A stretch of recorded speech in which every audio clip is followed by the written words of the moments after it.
사람은 누구나 두 가지의 가능성을 가지고 살아갑니다. 여러 면으로서 생각해 볼 수 있겠지만은요, 그 중요한 가능성 가운데 하나를 생각해 본다면요, 존경받고 사랑받는 훌륭한 인격을 소유한 소유자로서의 삶을 살아갈 수 있습니다.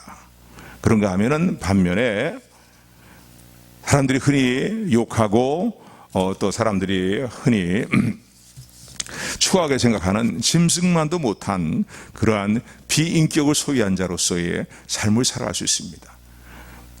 다른 것도 이 두 가지 가능성을 많이 적용해 볼 수 있겠죠. 세상 사람이 얘기하는 선사 같은 모습으로 살아갈 수 있는 것이고, 악마 같은 모습으로 살아갈 수 있는 것이고, 이런 두 가지 가능성을 가지고 살아갑니다. 특별히 오늘 성도의 삶은 너희는 세상의 빛이다, 너희는 그리스도의 향기라고 말씀하시는, 그리스도의 편지라고 말씀하시는 주님의 말씀을 따라서 훌륭한 인격으로 모든 사람에게 빛을 발하는, 그리고 주의 복음을 증거하고 주님을 증거하는 주님의 향기를 바르는 삶을 살아가는 우리 모두가 되기를 주님의 이름으로 축원을 드립니다. 그런데 이 두 가지 가능성을 다 가지고 살아가는데, 이 두 가지 가능성을 통해서 이제 훌륭한 인격을 소유한 사람으로서, 또 짐승보다 못한 비인격적인 사람으로서의 삶을 살아가는 이 두 가지 일들을 결정하는 결정적인 역할을 하는 것이 있습니다. 그것은 무엇이냐면요, 그 사람 마음에, 그 사람에게 선한 양심이 있느냐, 착한 양심이 있느냐, 깨끗한 양심이 있느냐라는 여부가 두 가지 가능성에 있어서 결정적인 역할을 하는 것이다 라고 말할 수 있습니다. 그러므로 세상 사람도 다 그렇겠지만은요, 특별히 우리 성도에서 가장 중요한 것은 내 마음에, 내 심령에 하나님이 인정하시는, 하나님이 기뻐하시는 선한 양심이 있는가 유무를 늘 점검하며 살아가는 것입니다. 왜냐하면 세상의 염려와 근심 걱정과 유혹과 미혹의 일들로 말미암아서요, 이런 선한 양심과 착한 양심이, 깨끗한 양심이 무뎌지기 쉬운 시대를 우리가 살아가고 있기 때문이고, 또 세상에서 그래 살다 보면 부딪히며, 여러 가지 일에 부딪히며 살다 보면은요, 이러한 착한 양심, 깨끗한 양심, 선한 양심, 정결한 양심이 무뎌지고 더러워질 수 있기 때문입니다. 그래서 우리는 수시로 점검을 해야 되는 거예요. 내 마음의 상태를 점검해 보면서 정말로 하나님이 인정하시는, 하나님이 기뻐하시는 선한 양심, 착한 양심이 마비되어 있지는 않은지, 또 상실되어 버리고 있는 상태는 아닌지, 이 유무를 늘 점검해야 되고, 또 이런 유무를 확인하는 것이 너무나 중요합니다.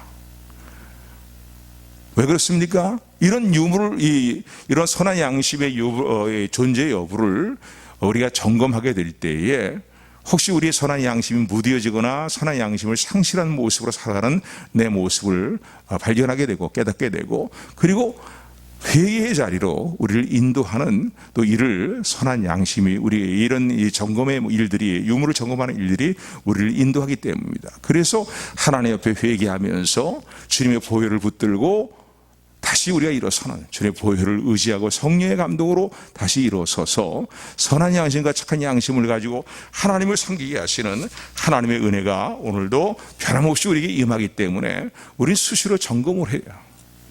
그냥 세상에 여러 가지 많은 일들 부딪히면서요, 유혹의 일들, 미혹의 일들, 이 사람 저 사람, 다양한 사람들을 만나고 다양한 일들을 만나면서 살아가지 않습니까? 그런데 그 일들을, 모든 일들을 만날 때 매사에 정말 나는 어떻게 그 일들에 대해서 반응하고 있는가, 그 일들에 대해서 어떻게 행동하고 있는가를 점검해 보는 것은 그렇기 때문에 너무너무나 중요합니다. 그래서 오늘 성경의 말씀을 보게 되면요, 이 디모데 전서라든가 디모데 후서만 봐도요, 양심에 대한 부분들을 많이 강조를 합니다. 디모데 전서 1장 5절에 보게 되면은 경계의 목적은 청결한 마음과 선한 양심과 거짓이 없는 믿음으로 나는 사랑이거늘 하면서 디모데에게 목회 사역을 감당하면서 이제 잘못된 거짓된 교훈들과, 그리고 바르지 못한 다른 교훈들을 가르치는 일들에 대해서 경계의 마음을 가져라. 그리고 이것을 성도들에게 각성된 마음으로 이런 것들을 멀리 하도록 이제 성도를 인도하고 지도하여라 라고 교훈하여라 라고 알려주면서요, 보니까 선한 양심에서 강조합니다. 거짓이 없는 믿음과 선한 양심을 가지라는 거예요. 그러니까 성도들이, 네 자신뿐만 아니라 성도들이 거짓이 없는 믿음과 선한 양심을 가져야 된다는 거예요. 착한 양심을 가지라고 표현합니다. 그런가 하면 1장 19절의 말씀을 보게 되면 오늘 본문의 말씀이죠. 믿음과 착한 양심을 가지라. 어떤 이들은 이 양심을 버렸고 그 믿음에 관하여는 파선하였느니라 라고 하면서 대표적인 그 당시에 이런 일들에 있어서 자랑스럽지 못한 그런 인물들이지만은요, 후메네오와 알렉산더의 예를 들어서 이제 믿음과 착한 양심을 가져야 될 것을 교훈하고 있습니다. 디모데전서 4장 2절에 보게 되면은 화인 맞은 양심이다라고 표현합니다. 디모데전서 4장 2절에 보게 되면은 자기 양심의 화인을 맞아서 외식함으로 거짓말하는 자들이다 라고 하면서 이 미혹해하는 영과 귀신의 가르침을 따르면서 거짓된 가르침을 교훈하는 자들에 대해서, 또 그것을 따르는 자들에 대해서 양심의 화인 맞은 자다라고 얘기합니다. 디모데전서 3장 19절에도 보면 이렇게 말합니다. 디모데전서 3장 19절의 말씀을 보게 되면은, 디모데전서가 아니네요. 디모데후서 1장 3절의 말씀 보면은요, 디모데후서 1장 3절의 말씀을 보면은, 나의 밤낮으로 간구하는 가운데 쉬지 않고 너를 생각하며 청결한 양심으로 조상적부터 섬겨오는 하나님께 감사하고.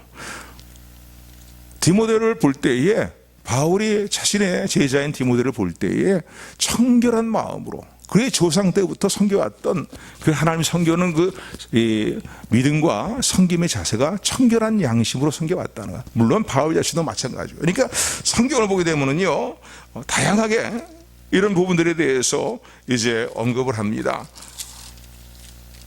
선한 양심을 가져라, 착한 양심을 가져라, 또 화인 맞은 양심이 되어서는 안 된다 말이죠. 또 깨끗한 양심을 가지라라고 성경은 여러 부분들을 통해서 우리를 교훈합니다. 디모데전서 3장 9절의 말씀 보면은 이렇게 말씀하고 있죠. 이 집사의 직분에 대해서 쭉 언급을 하면서, 집사의 갖춰야 될 자격에 대해서 쭉 언급을 하면서 깨끗한 양심의 믿음의 비밀을 가진 자여야 된다, 자라야 할지니라고 3장 9절에 보면, 디모데전서 3장 9절에 보면 깨끗한 양심을 가져야 될 것을 말씀합니다. 그러니까 디모데후서 몇 장 안 되는 내용의 법을 보면요, 계속 지금 목회를 감당하고 있는 디모데에게 성도들에 대해서 어떻게 성도를 권면하고 성도를 어떻게 교훈해야 될 것인가에 대해서 강조하는 내용 가운데에 거짓이 없는 믿음과 아울러서 양심에 대한 것들을 계속 강조하고 있는 것을 볼 수가 있습니다. 선한 양심을 가져라, 착한 양심을 가져라, 화인 맞은 양심을 가져서는 안 된다 말이지. 깨끗한 양심과 청결한 양심을 가져야 된다. 그만큼 성도가 하나님을 바르게 섬기기 위해서는요, 또 하나님을 기쁘시게 섬기기 위해서는요, 하나님 말씀과 아울러 성령의 감동하심과 아울러 우리가 가져야 될 중요한 마음가짐은 이런 착한 양심, 선한 양심을 가지고 주님을 섬겨야 된다는 거예요. 종종 보면 어떤 때는요, 참 분통이 터지는 경우들이 있습니다. 아니 어떻게 저런 사람들이 말이지, 오히려 하나의 자기 어떤 신앙을 과시하거나 아니면 소위 사람들에 대해서 말이죠, 거짓된 잘못된 인식을 심어주기 위해서 그렇게 하는 일도 있겠지만 말이죠, 진실한 성도가 아니, 진실한 모습이 아닌데 말이에요. 종종 가면은 어떤 TV에 나오는 화면이라든가 이런 모습을 보게 되면 말이죠, 정말 예수님 잘 믿는 사람처럼, 진실하게 기도하는 사람처럼 이런 기도하는 모습들, 이런 모습들을 TV에 화면에 비춰지는 그런 모습을 보게 될 때에 참 마음에 너무나 답답함이 있어요. 차라리 예수님 믿는다고 말하지나 말지 말이에요. 교회 다닌다고 말하지나 말지 말이에요. 하나도 회개하지 않고 회개할 마음도 없고 하나님을 두려워하는 마음도 없이 말이죠, 겉과 속이 다른 그런 신앙생활의 어떤 자신의 믿음에 아주 믿음생활을 잘하는 것 같은 그 모습을 보여주는 척하는 것을 보게 될 때 너무나 주님 앞에 죄송스럽기도 하고 우리 자신의 모습을 다시 한번 돌아보지 않을 수가 없습니다. 그래서 히브리서 9장 14절의 말씀 이렇게 말씀합니다. 히브리서 9장 14절에 보면은 하물며 영원한 성령으로 말미암아 흠없는 자기를 하나님께 드린 그리스도의 피가 어찌 너희 양심으로 죽은 행실에서 깨끗하게 하고 살아계신 하나님을 섬기게 못하겠느냐. 영원하신 성령으로 예수님께서 대속의 보혈의 피를 흘리셨는데 그 보혈의 피를 참으로 믿고 그 보혈의 피를 은혜의 피로 이루어진 대속의 은혜에 감사하는 자들은 그들의 삶이 어떤 모습이 이루어집니까? 양심으로 착하고 선하고 정결하고 깨끗한 양심으로 죽은 행실에서 삶을 멀리하는 일들을 늘 힘쓰고 하나님을 섬긴다는 거예요. 하나님을 기쁘시 섬긴다는 거예요. 그러니까 이렇게 성경의 여러 구절을 보게 되면요, 우리가 하나님을 섬기는 신앙의 삶을 살아갈 때에, 또 성도로서의 삶을 살아갈 때에 성도들에게 있어서 진실한 믿음과 아울러 선한 양심이, 착한 양심이, 정결한 양심이 얼마나 중요한 것인가를 거듭거듭 우리에게 교훈하고 있습니다.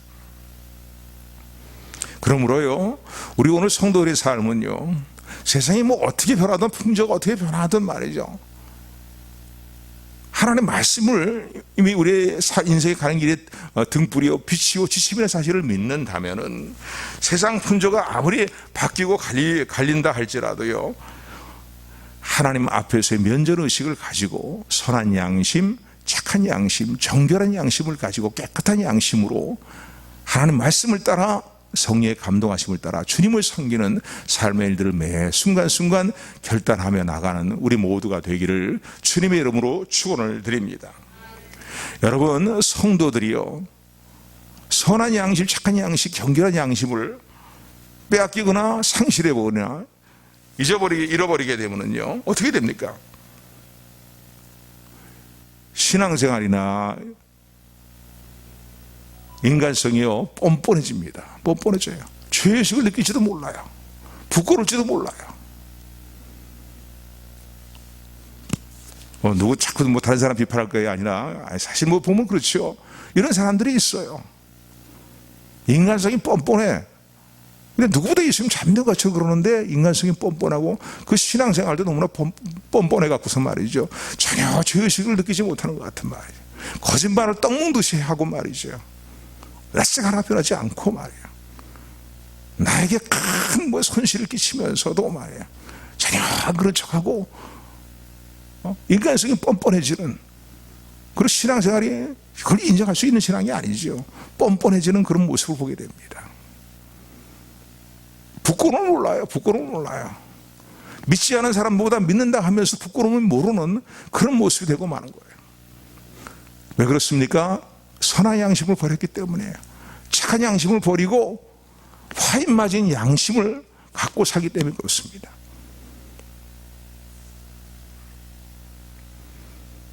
오늘 1장 19절을 우리가 읽은 본문의 말씀을 보면은 이 선한 양심을, 착한 양심을 잃어버리면 어떻게 되느냐? 그 믿음이 파손된다라고 말하고 있습니다. 우리 1장 19절 말씀 우리 같이 합독합니다. 시작.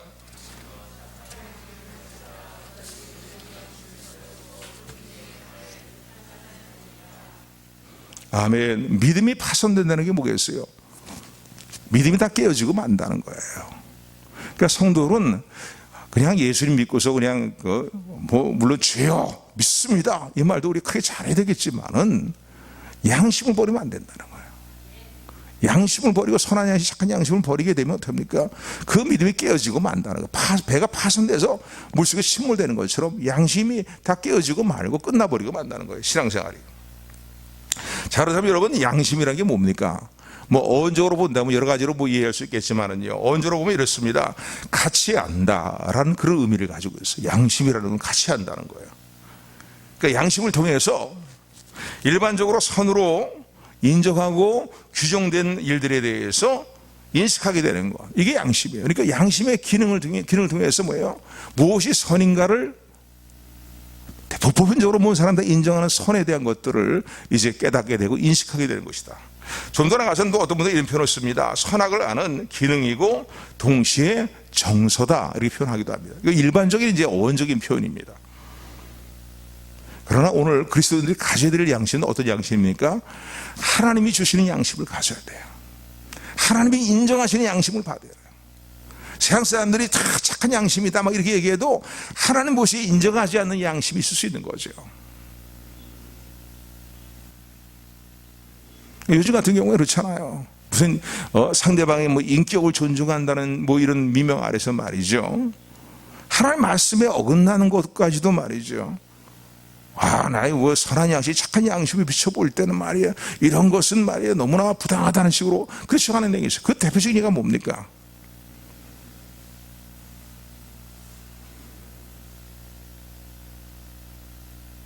간통죄를 용납하자고 시작하는 사람들이에요. 그게 합법화됐잖아요, 이미 벌써.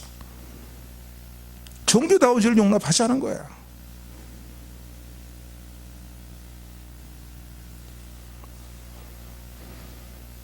이런 양심은요, 뭐 착한 양심같이 보일런지 모르겠지만은 하나님이 인정하시는 양심이 아니라는 사실을 여러분 기억하시기를 주님으로 축원을 드립니다. 그래서 성도가 가져야 될 양심은 하나님 보시기에 하나님이 또 주시는 선한 양심, 착한 양심, 정결한 양심을 가져야 된다는 사실을 마음에 깊이 새기고 또 이런 양심을 갖고 살기를 더 굳게 결단하는 우리 모두가 되기를 주님의 이름으로 축원을 드립니다. 자, 그렇다면 하나님이 인정하시는 선한 양심, 착한 양심은 언제 우리 마음속에 일어납니까?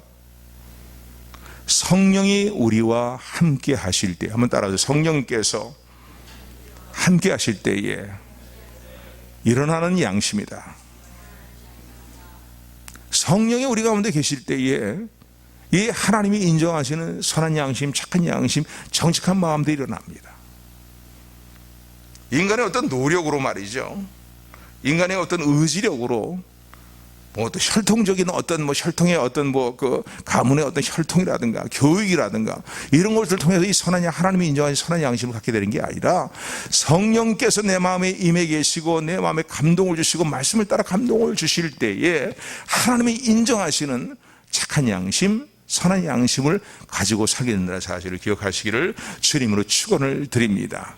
물론 이 선한 양심과 착한 양심, 이런 양심들은요 약해지기도 하고 강하게 일어나기도 해요. 그러므로 우리가 더 성령의 충만한 기름 부으심을 사모해야 됩니다. 그래서 다윗은 시편 52편의 말씀을 통해 이렇게 얘기합니다. 이렇게 하나님께 기도합니다. 하나님이여 내 속에 정한 마음을 창조하시고, 하나님 내 속에 정한 마음, 깨끗한 마음을 창조해달라는 거예요. 청결한 양심을 창조해달라는 거예요. 왜? 인간은 전적으로 부패한 존재이기 때문에 인간의 육신의 모든 생각과 육신의 모든 소욕을 도모하는 모든 일들은요 부패하기 짝이 없거든요. 그러니까 다윗이 일찍이 이런 사실을 간파하고 깨닫고 하나님께 간구하기를, 또 자신이 지은 허물과 죄를 볼 때에 이건 뭐 사실 자신이 하나님을 잘 경외하는 사람이라고 생각했는데 엄청난 잘못을 저질렀잖아요. 그 깨달은 건 인간은 전적으로 부패한 존재구나 말이에요. 정말 인간이라는 모든 인성을 갖고 있는 모든 인간이라는 것은 죄악의 덩어리구나 하는 것을 너무나 절감한 거예요. 자기 속에 선한 것이 하나도 없고 정결한 것이 없다는 사실을 그런 솔직히 고백하는 거예요. 그래서 하나님께 기도하기를, 밧세바의 간음을 저지르고 그리고 그 충성스러운 부하 그 남편 우리아를 모살하고 난 다음에 나단죄를 통해서 책망을 받고 난 다음에 하나님 앞에 통회하며 드리는 기도가 무엇입니까? 바로 시편 51편인 거예요. 하나님이여 내 속에 정한 마음을 어떻게 하라고요? 창조해달라는 거예요. 창조해달라는 거예요. 내 스스로 갖고 있는 정한 마음, 청결한 마음이 없다는 거예요. 내 속에 정한 마음을 창조하여 주시고 내 안에 정직한 영을 새롭게 하소서. 하나님 앞에 정직하게 해달라는 거예요. 은폐하고 가리지 않게 정직하게 해달라는 거예요. 그리고 나를 주 앞에서 쫓아내지 마시며 주의 성령을 거두지 마라 주옵소서라고 기도합니다. 이런 내용들을 보게 되면요, 주의 성령이 우리 안에 계실 때에 일어나는 마음, 강하게 역사하는 마음이 바로 하나님이 인정하시는 선한 양심, 착한 양심이라는 사실을 우리는 깨닫게 됩니다. 내 스스로의 의지력을 가지고 마음을 지어먹는다고 되는 게 아니에요. 세상 사람들이 말하는 기준의 어떤 선한 양심은 그렇게 혹시 일어날지 그런 양심이 일어날지 모르겠지만은요, 하나님이 인정하시는 선한 양심은 성령께서 내 마음에 감동하시고 내 마음에 충만히 임할 때에 하나님의 은혜로 주어지는 양심이라는 사실을 기억하시기를 주님으로 축원을 드립니다. 그래서 일찍이 하나님의 에스겔 선지자를 통해서요, 이스라엘 하나님의 백성들에게 주실 은혜를 새 언약을 통해서 말씀하고 계시는데, 그들의 이제 이스라엘 백성의 회복은 곧 오늘 또 예수 그리스도 안에서 우리들에게도 해당되는 말씀을 볼 수 있는데, 그 새 언약의 내용이 36장 26절 27절에 보면 이렇게 기록이 되어 있습니다. 그 약속의 복된 내용이 이런 내용인데, 또 새 영을 너희에게, 새로운 영을 너희에게 두고 새 마음을 너희에게 주되 너희 육신에서 굳은 마음을 제하고 부드러운 마음을 줄 것이며, 또 나의 신을 너희 속에 두어 너희로 내 율례를 행하게 하리니 너희가 내 규례를 지켜 행할지라, 이렇게 말씀하고 계십니다. 그러니까 성령으로 말미암아 새 마음을 주시고, 또 성령으로 말미암아서 우리 굳은 마음을 제거하시고 부드러운 마음을 주신다는 거예요. 그러니까 성령으로 말미암아 우리에게 성령의 감동과 감화로 말미암아 일어나는 마음이 바로 선한 양심이라는 사실을 기억하시기를 주님으로 축원을 드립니다. 그래서 우리가 성령 충만하지 못하면요, 말씀 충만하고 성령 충만하지 못하면 양심이 무뎌집니다. 하루하루를 살아가면서 세상에서 살아가 부딪히고 눈으로 보고 듣는 게 다 뭡니까? 육신의 정욕, 안목의 정욕 이상의 자랑인 거예요. 자기의 불의한 목적을 이루기 위해서 수단과 방법을 가지 않는 거예요. 그래서 얼굴 뻔뻔하고 양심이 뻔뻔하고요, 부끄러움을 몰라요.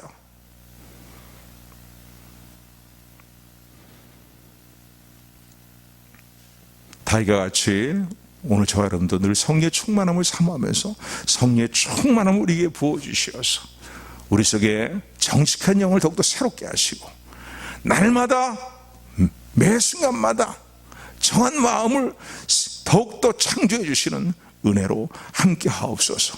기도하는 우리 모두가 되기를 주님의 이름으로 축원을 드립니다. 두 번째, 하나님께서 인정하시는, 하나님께 주시는 이 선한 양심은 반드시 어떤 모습으로 나타나는 특징이 있냐면요, 그 양심은 하나님을 찾는 모습으로 나타난다는 거예요. 이 세상의 사람들이 얘기하는 양심과 다른 거예요. 하나님께서 주시는 성령으로 말미암아 우리 마음에 일어나는 선한 양심은 하나님을 찾게 돼 있어요. 매사의 모든 일에 하나님을 찾게 돼 있는 거예요. 시편 139편의 말씀 보면은 감찰하신 하나님 대해서 시편 기자는 노래합니다. 그런데 하나님이 우리 앉고 일어서는 거, 걸어가는 거, 눕는 거 다 알고 계신다는 거죠.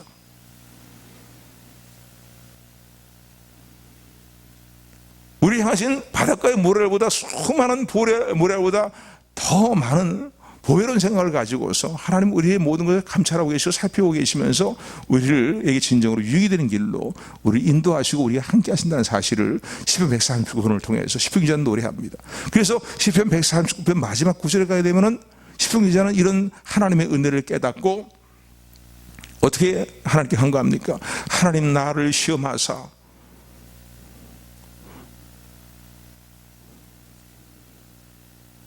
나를 살피시고 또 내 마음을 시험하사 나를 아시옵소서.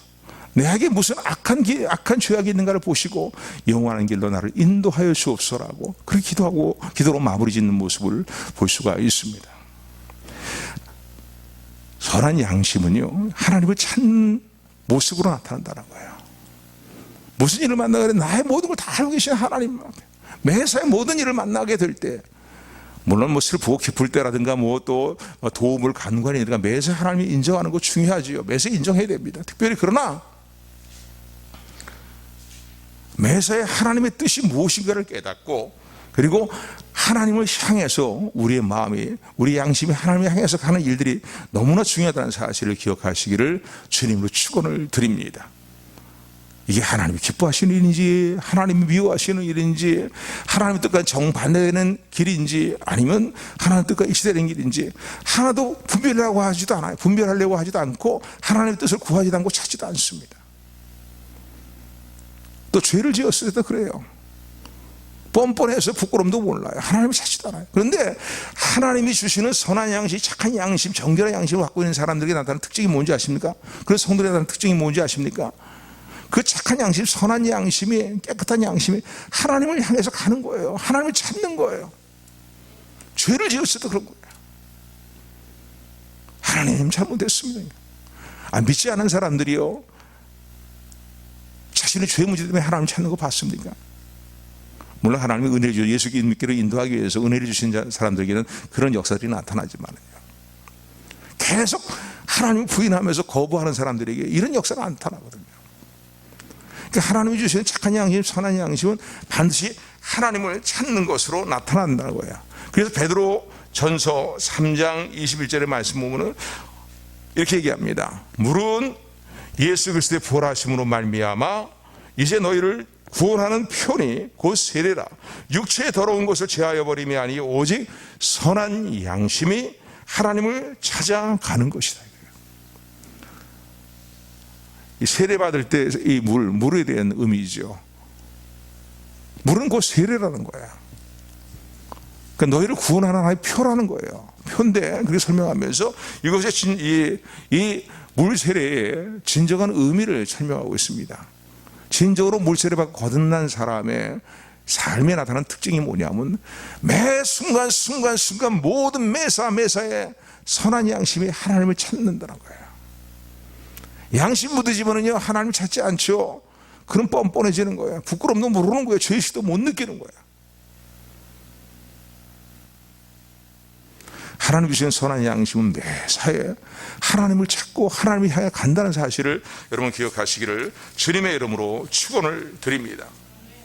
베드로가 이 말을 했는데 베드로의 삶을 통해서도 우리는 이런 모습을, 이 선한 하나님을 찾아가는 선한 양심이 어떤 것인가를 볼 수가 있습니다. 여러분, 가룟 유다와 베드로의 차이점이 뭔지 아십니까? 둘 다 주님에게 큰 죄와 잘못을 저지른 것은 동일하다고 볼 수 있어요. 가룟 유다는 은 30냥의 예수를 팔아넘기는 예수님이 제자임에도 불구하고 그런 자였지만은요, 그런 죄를 저질렀지만 이 베드로는 어떤 죄를 저질렀습니까? 주님이 십자가의 고난을 말씀하실 때 아주 장담하면서 호언장담하면서 말이죠, 그렇게 예수님께 말씀드렸어요. 주님, 다 주님을 버리고 도망간다 할지라도 나는 주님을 절대 안 버릴 것입니다. 주님을 버리고 도망가지 않을 것입니다. 죽는 데까지, 감옥에 가시면 감옥까지 따라갈 것이고, 죽으시게 되면은 중대까지 따라가겠습니다라고 그렇게 호언장담했는데, 예수님이 잡혀가시던 날 밤에 주님을 3번씩이나 모른다고 본인은 아니지만요, 맹세하면서 부인하는 잘못을 저질렀습니다.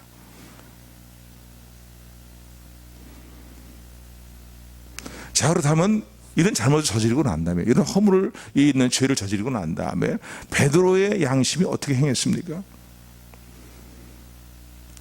만약 가룟 유다와 동일한 양심을, 그런 가룟 유다가 갖고 있던 세상적인 그 양심을 갖고 있었다면, 가룟 유다는 자살했잖아요. 내가 내 스승을 은사중에 팔아넘겼구나. 그러고서는 목매달아 죽었잖아요.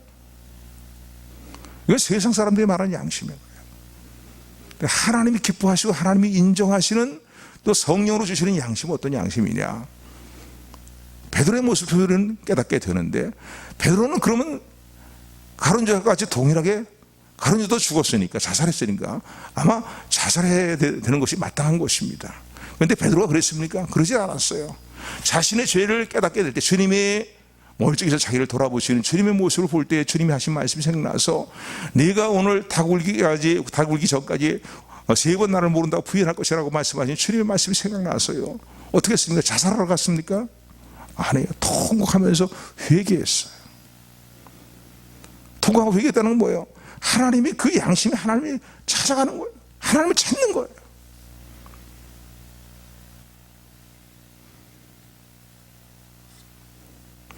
오늘 우리에게도, 성도들에게도요, 하나님 주시는 이 선한 양심을 가지고 살아야 됩니다. 매 순간 매사에 모든 일을 만날 때마다, 특별히 잘못했을 때에, 허물된 일이 있을 때에 선한 양심이, 착한 양심이 하나님을 향해서 나아가는 그런 삶의 일들에 있어서 온전하며 깨어있는 예민한 우리 모두가 되기를 주님으로 축원을 드립니다. 왜 믿는 성도들이, 교회들이 욕을 먹습니까? 왜 믿는 것들이 더 못되게 산다고 하는 말이 왜 나옵니까? 여러 가지 많은 이유가 있겠지만요. 그 중에 한 이유를 든다면요. 바로 이 선한 양심, 착한 양심을 가지고 살지 않기 때문에 그런 거예요. 성령의 감동을 다 소멸해버리고 살기 때문에 그렇습니다. 결국 어떻게 해요? 양심이 무너지니까 믿음 생활이 뻔뻔해지고 믿음이 다 무너지고 마는 거예요. 믿음이 파손되고 마는 것입니다.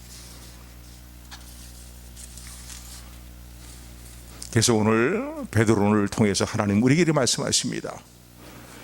믿음과 착한 양심을 가지라. 어떤 이들은 양심을 버렸고 그 믿음에 관하여는 파손되었느니라. 여러분, 복음에 근거한 올바른 믿음 갖는 것, 진실한 믿음을 갖는 것 중요합니다. 그 믿음과 아울러서 우리 가져야 될 것은 뭐예요? 양심을 가져야 되는 거예요. 선한 양심, 착한 양심, 정결한 양심을 가져야 되는 거예요. 다른 말로 얘기한다면 곧 내 양심의 소리는 하나님이 우리에게 말씀하신 하나님의 음성이다라고 말할 수 있습니다. 너무나 무뎌지는 가운데 살아가는, 뭔가 선한 양심의 소리에 너무나 무뎌진 가운데 살아가는 이 시대의 모습을 가운데 우리가 동화되어 살지 않기를 주님은 원하십니다. 그러므로 사랑하는 성도 여러분, 성령께서 주신 선한 양심과 착한 양심을 가지고 매 순간순간 하나님을 찾으며 하나님의 면전의식을 가지고 말씀과 기도로 날마다 깨어서 죄악을 이기고 육신을 이기고 불의한 세상을 이기고 하나님을 기쁘시게 섬기는, 그래서 하나님의 놀라운 은총과 보고를 받는 우리 모두가 되기를 주님의 이름으로 축원합니다.